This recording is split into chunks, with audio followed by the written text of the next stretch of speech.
اختیار کیا گیا. اور یہ بھی روایت میں ہے کہ رات دن سے افضل ہے. تو چونکہ آقا کونین کو اتنی بڑی فضیلت عطا کرنی تھی، اتنی بڑی، جن رب ذوالجلال نے اپنا دیدار کروانا تھا، تو اس کے لیے وہ وقت اختیار کیا جو فضیلت والا ہے. اس لیے رات کو اختیار کیا. من المسجد الحرام الی المسجد الاقصی، مسجد حرام یعنی مکہ المکرمہ سے، خانہ کعبہ سے، مسجد حرام سے مسجد اقصی تک، بیت المقدس تک. یہ معراج، یہ ہے اسراء، یہ ہے اسراء. اس کا منکر پکا کافر ہے. اگر اس کا کوئی انکار کرے، یعنی یہ قرآن کی نص صریح سے ثابت ہے کہ بالکل قرآن کہہ رہا ہے کہ مسجد حرام سے مسجد اقصی تک، اس کا اگر کوئی انکار کرے گا تو وہ پکا کافر ہوگا، کہ یہ قرآن کی نص صریح کا انکار ہوگا کہ قرآن کہہ رہا ہے مسجد حرام سے مسجد اقصی تک. تو یہ پہلا جو آپ کی معراج کا پہلا حصہ ہے. پھر مسجد اقصی سے آگے سدرۃ المنتہا تک، یہ دوسرا حصہ ہے. اور سدرۃ المنتہا سے آگے لامکان تک، یہ تیسرا حصہ ہے. اور اس کو خواجہ نظام الدین اولیاء رحمۃ اللہ تعالی علیہ اس طرح بیان فرمایا کہ مسجد حرام سے مسجد اقصی تک یہ ہے اسراء، اور مسجد اقصی سے سدرۃ المنتہا تک یہ ہے معراج، اور سدرۃ المنتہا سے لامکان تک یہ ہے اعراج.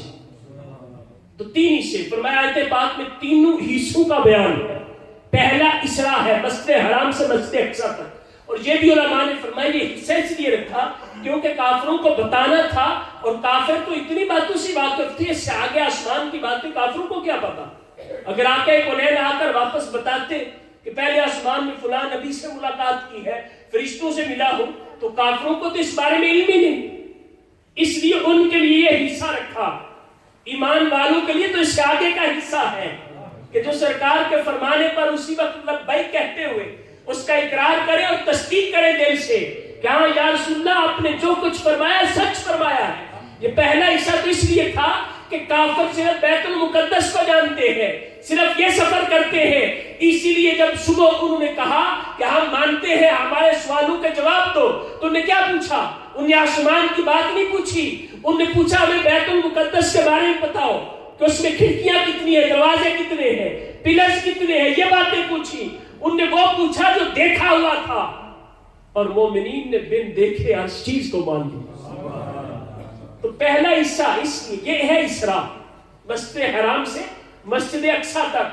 اب رب چاہتا تو ڈائریکٹ خانہ کعبہ سے، وہیں سے حتیم پاک سے اپنے محبوب کو آسمانوں کی سیر کرواتا.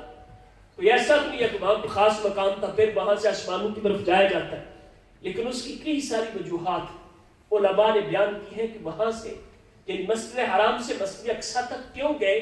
فرمایا اس لیے ایک تو میں وجہ بیان کر چکا کیونکہ کافر ان نے پوچھنا تھا، وہ یہی کچھ جانتے تھے. اور دوسرا یہ کہ سارے انبیاء وہاں آپ کی زیارت کے مشتاق تھے. وہاں آ کے کونین تشریف لے جائیں. اور صاحب روح المعانی نے، علامہ سید محمود علوسی نے ایک اور وجہ بھی لکھی.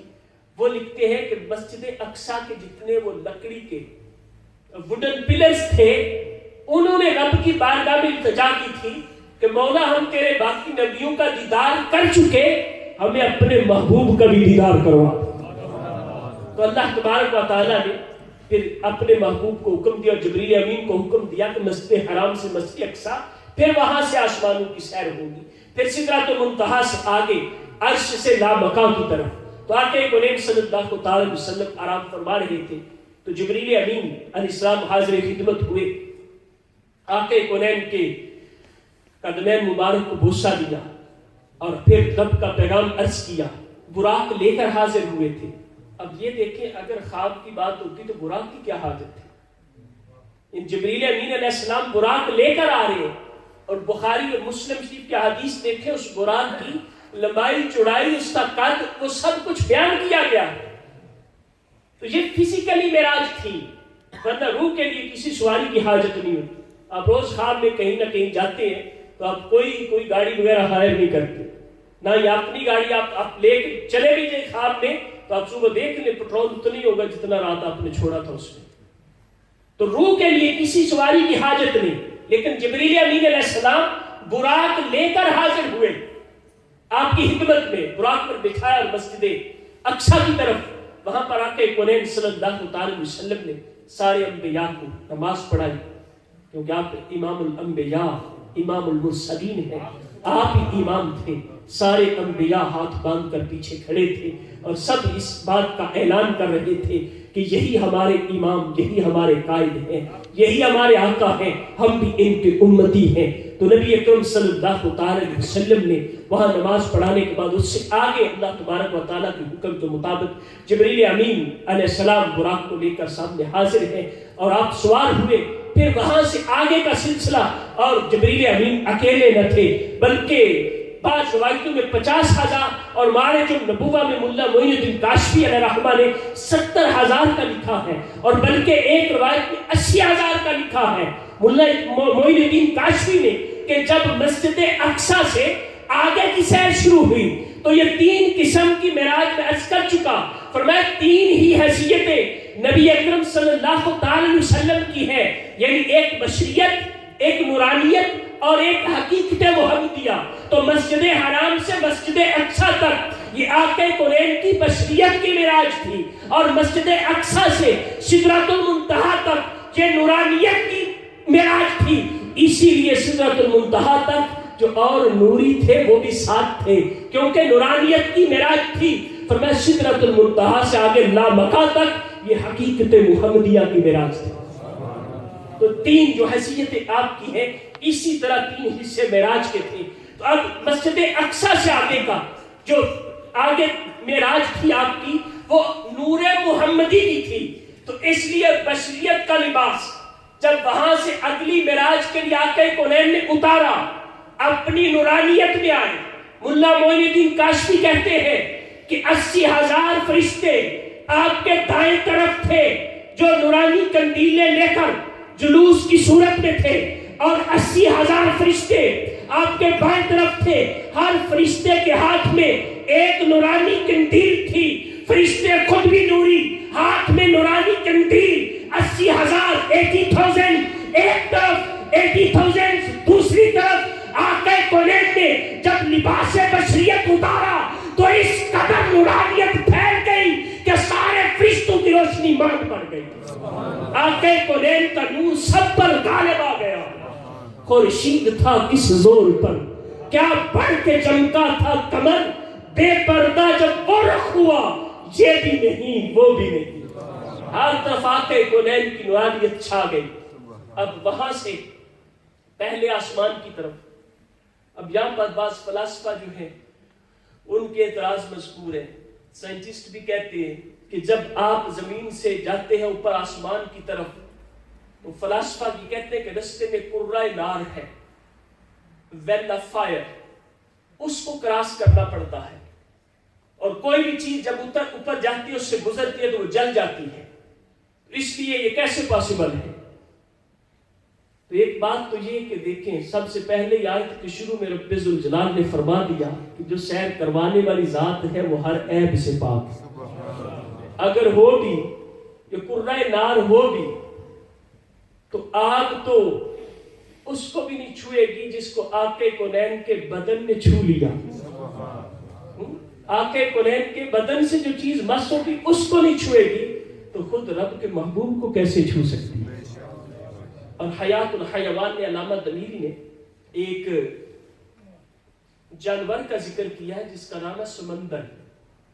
سمندر نامی یہ چوہے کی سائز کا ہوتا ہے۔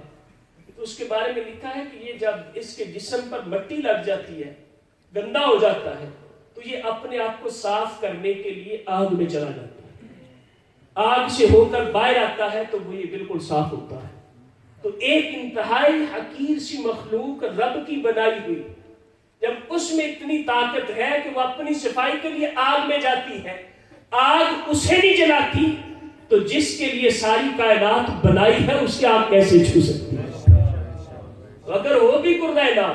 اور پھر دوسری بات کہ آپ دیکھیں، آپ کہیں جلا کر رکھیں آگ، جیسے آپ کوئی دیا سلائی جلاتے ہیں تو اس کے اگر آپ اوپر ہاتھ رکھیں تو پھر تو وہ جلے گا، لیکن اگر آپ اپنے ہاتھ کو آپ ایسے ہلاتے رہیں تو پھر نہیں وہ جلتا، بھلے وہ شعلہ اوپر ہے، آپ ایسے کرتے ہیں تو جلتا نہیں۔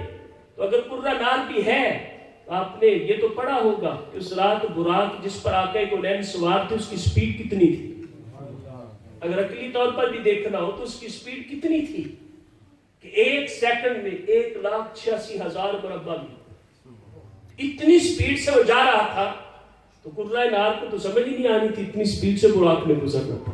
اگر ہو بھی رب ذوالجلال لے کے جا رہا ہے، رب ذوالجلال اپنے محبوب کو سیر کروا رہا ہے، تو یہ کیسے ہو سکتا ہے کوئی رکاوٹ آ جائے؟ بہرحال پہلا آسمان، دوسرا، تیسرا، چوتھا، پانچواں، چھٹا، پھر ساتواں۔ سدرۃ المنتہا کے بارے میں مختلف اقوال ہے کہ چھٹے آسمان پر ہے یا ساتویں پر ہے، یعنی ساتویں کے بعد۔ تو اس کے بارے میں جو تطبیق دی ہے علماء نے، محدثین نے فرمایا کہ اس طرح دونوں اقوال میں تطبیق ہو سکتی ہے کہ سدرۃ المنتہا ہے تو چھٹے آسمان پر، لیکن اس کی شاہیں جو ہے وہ ساتویں سے بھی اوپر پہنچتی ہے۔ تو سدرۃ المنتہا، منتہا کہتے ہیں جہاں انتہا ہو جائے، اینڈ ہو جائے۔ تو اس کے بارے میں علماء نے فرمایا کہ یہ وہ جگہ ہے کہ جہاں نیچے والی مخلوق کی بھی انتہا ہو جاتی ہے اور اوپر کی مخلوق بھی، اوپر جو نورانی مخلوق ہے اس کی بھی انتہا، یعنی اوپر کی مخلوق وہاں سے نیچے نہیں آ سکتی اور نیچے والی مخلوق اس مقام سے اوپر نہیں جا سکتی، یعنی دونوں کے لیے وہ ایک باؤنڈری ہے، ایک انتہا ہے۔ لیکن آقا کونین صلی اللہ علیہ وسلم کی شان تو دیکھیں کہ قصرِ دنا تک کس کی رسائی، آتے یہ ہے جاتے یہ ہے کہ اس مقام سے آپ اوپر بھی گئے پھر نیچے بھی آ گئے۔ یہ ہمارے آقا کی شان ہے، ورنہ کسی اور مخلوق کے لیے یہ بات نہیں ہے کہ اس مقام کو وہ کراس کرے۔ آقا کونین اس سے آگے گئے، عرش سے بھی آگے، لا بقا کی طرف رب ذوالجلال کی بارگاہ میں حاضر ہوئے اور رب ذوالجلال نے وہ انعام عطا فرمایا اور وہ مرتبہ عطا کیا جو کسی اور نبی کے حق میں نہیں تھا، نہ کسی اور نبی کو نصیب ہوا، کہ رب ذوالجلال نے بلا حجاب جو ہے اپنے محبوب کو دیدار کروا دیا۔ موسیٰ علیہ السلام تو کوہ طور پر عرض کرتے رہے رب آرینی رب آرینی، مولا دیدار کروا دے دیدار کروا دے، لیکن جواب آتا تھا لن ترانی لن ترانی، موسیٰ ہرگز نہیں دیکھ سکے گا، ہرگز نہیں دیکھ سکے گا۔ تو کوہ طور پر جا کر موسیٰ علیہ السلام التجائے کرتے ہیں، لیکن جواب آتا ہے نہیں دیکھ سکتے۔ محبوب کی شان یہ ہے کہ محو استراحت ہے، آرام کر رہے ہیں، اور جبریل امین حاضر ہو کر قدم چوم کر عرض کرتے ہیں کہ یا رسول اللہ اٹھئے، ان ربک لا مشتاق الیک، آپ کا رب آپ سے ملاقات چاہتا ہے۔ اور رب ذوالجلال لا مقام بلا کر بلا حجاب اپنے محبوب کو دیدار کروا دیتا ہے۔ اس وجہ سے کہ در مصطفیٰ سنگ موسیٰ نہیں ہے، یہاں لن ترانی کا جھگڑا نہیں ہے۔ رکے سا تو پردے سے آواز آئی اور آ گیا، تجھ سے پردہ نہیں ہے، پھر تو آغوش رحمت میں لے کر کہا جو تیرا نہیں ہے وہ میرا نہیں۔ رب ذوالجلال نے اپنے محبوب کو بلا حجاب دیدار کروایا۔ یہ وہ نعمت عظمیٰ تھی اور وہ فضیلت جو کسی اور نبی اور رسول اول العزم میں بھی کسی کے حصے میں نہیں آئی۔ یہ آقا کونین صلی اللہ علیہ وسلم کی فضیلت ہے، اور اس میں بہت کچھ ہے، بہت کچھ، یعنی اس دیدار میں یہ نہیں صرف دیدار کر لیا، یعنی کیسی عطائیں ہیں، کیسا علم ہے اس کی برکت سے۔ تو اللہ تبارک و تعالیٰ نے اپنے محبوب کو بلا حجاب دیدار کروایا۔ موسیٰ علیہ السلام نے صرف تجلی دیکھی تھی، صرف تجلی، اور تجلی بھی ڈائریکٹ نہیں دیکھی تھی۔ کیا فرمایا تھا؟ انظر الی الجبل، جب بار بار کہا کہ دیدار چاہیے دیدار چاہیے تو کیا فرمایا کہ موسیٰ ہم اس پہاڑ پر تجلی فرماتے، ادھر دیکھو، اگر اپنے یہ مقام پر قائم رہا تو پھر آگے دیکھیں گے تم بھی ہمارا دیدار کر لو گے۔ تو تجلی وہ بھی ایک صفاتی تجلی تھی، صفاتی تجلی ہزاروں حجابوں سے چھن کر آئی تھی اور پہاڑ پر پڑی۔ موسیٰ علیہ السلام نے ڈائریکٹ تجلی کو نہیں دیکھا، اس پہاڑ کو دیکھا جس پر تجلی پڑی تھی، تو آپ اس وقت بے ہوش ہو گئے، باقی لوگ سارے فوت ہو گئے۔ جو صاحب کہہ رہے تھے نا ہم نے رب کو دیکھنا ہے، وہ فوت ہو گئے، لیکن موسیٰ علیہ السلام نے صرف اس تجلی کو ڈائریکٹ نہیں دیکھا، صفاتی تجلی کو، اس مقام کو دیکھا جہاں وہ تجلی پڑی تھی۔ لیکن کیسی برکتیں اس کی ظاہر ہوئیں، کیسی! حافظ ابن کثیر اپنی تفسیر میں کہتے ہیں کہ جب موسیٰ علیہ السلام کو ہوش آیا لما افاقا کان یبصر نملۃ فی اللیلۃ المسلمہ من مسیرۃ 10 فراسخ، کہ موسیٰ علیہ السلام کو جب ہوش آیا تو آپ کی بینائی آئی سائٹ اتنی تیز ہو چکی تھی کہ رات کی تاریکی میں ایک کالی چیونٹی وہ 30 میل دور پہاڑ پر چلتی ہوئی دیکھ لیتے تھے، 30 miles away۔ رات کی تاریکی میں صرف ایک تجلی دیکھی، بلکہ تجلی بھی ڈائریکٹ نہیں، صفاتی تجلی کی جگہ کو دیکھا جہاں پر تجلی پڑی تھی، اور بے ہوش بھی ہو گئے۔ پھر بھی اتنی برکتیں ظاہر ہوئی، اتنا علم اور اتنی آپ کی بصارت بڑھ گئی کہ رات کی تاریکی میں 30 میل دور پہاڑ پر کالی چیونٹی کو چلتا ہوا دیکھ لیتے تھے۔ تو جنہوں نے ذات خدا کو دیکھا، ذات خدا کو، صفت بھی نہیں، وہ صفاتی تجلی بھی نہیں، ذاتی تجلی بھی نہیں، ذات کو دیکھا، اور ایسا دیکھا کہ رب نے دیکھنے کی خود تعریف فرمائی، ما زاغ البصر وما طغى۔ تو میں ایسے دیکھا کہ آنکھ تک نہیں جھپکی، ٹک ٹکی باندھ کے دیکھا، اور نہ ہی آنکھ حد سے بڑی۔ تو جنہوں نے ذات کو دیکھا ان کو رب تعالیٰ نے کیسی بصارت عطا کی۔ تو ہمیں یقین رکھنا چاہیے موسیٰ علیہ السلام صفاتی تجلی کی جگہ کو دیکھیں تو رات کی تاریکی میں 30 میل دور پہاڑ پر چلتی چیونٹی کو دیکھ لیتے ہیں۔ تو جنہوں نے ذات خدا کو دیکھا، ٹک ٹکی باندھ کے دیکھا، اور اتنا اعلیٰ دیکھا کہ رب نے دیکھنے کی تعریف فرمائی، وہ مدینہ میں رہ کر ہمیں کیوں نہیں دیکھ سکتے؟ یقیناً وہ دیکھتے ہیں اپنے غلاموں کو اور فیضان عطا فرماتے ہیں۔ تو اللہ تبارک و تعالی ہمیں نبی اکرم صلی اللہ تعالی وسلم کی شان و عظمت کو سمجھنے کی توفیق عطا فرمائے، اور مرتے دم تک انہی کے گیت گاتے رہنے کی توفیق عطا فرمائے۔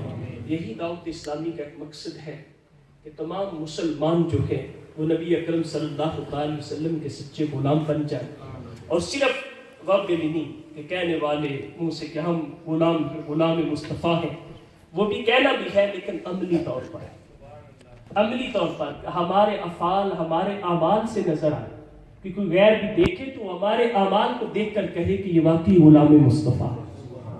اور وہ کیسے ہو سکتا ہے کہ ہم اپنا چال ڈھال، اپنا انداز زندگی نبی اکرم صلی اللہ تعالی وسلم کی سنتوں کے مطابق کر لیں، جس طرح ہمارے آقا صلی اللہ تعالی وسلم کی تعلیمات ہیں، اپنے آپ کو ویسا ڈھالیں، ہمارے اعمال ہمارے افعال ویسے ہو جائیں جیسے ہمارے آقا چاہتے ہیں، تو یقیناً اسی میں ہماری دنیا و آخرت کا فائدہ ہے۔ اللہ تبارک و تعالی ہمیں عمل کی توفیق عطا فرمائے، آمین بجاہ النبی الامین صلی اللہ تعالی علیہ وسلم۔